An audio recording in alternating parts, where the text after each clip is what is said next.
চলতি বছরের নভেম্বরে অনুষ্ঠিত হতে যাচ্ছে যুক্তরাষ্ট্রের প্রেসিডেন্ট নির্বাচন। প্রার্থিতার দৌড়ে এক প্রকার চূড়ান্ত রিপাবলিকান দলের ট্রাম্প ও ডেমোক্র্যাট দলের বাইডেন। কিন্তু জনপ্রিয়তার দৌড়ে ট্রাম্প অনেকটা এগিয়ে থাকায় অনেক মার্কিনই মনে করছেন পরবর্তী প্রেসিডেন্ট হিসেবে দেখা যাবে তাকে। এমনকি এই ধারণা খোদ ডোনাল্ড ট্রাম্পেরও। আর তাই আবারও প্রেসিডেন্ট নির্বাচিত হলে কি কি করবেন এরই মধ্যে তার এক লম্বা তালিকাও করে ফেলেছেন তিনি।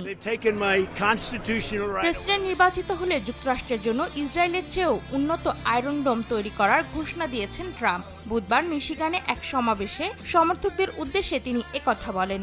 বর্তমান প্রেসিডেন্টকে কটাক্ষ করে ট্রাম্প বলেন, বাইডেনের অযোগ্যতা বিশ্বকে পারমাণবিক যুদ্ধের দ্বার প্রান্তে নিয়ে এসেছে।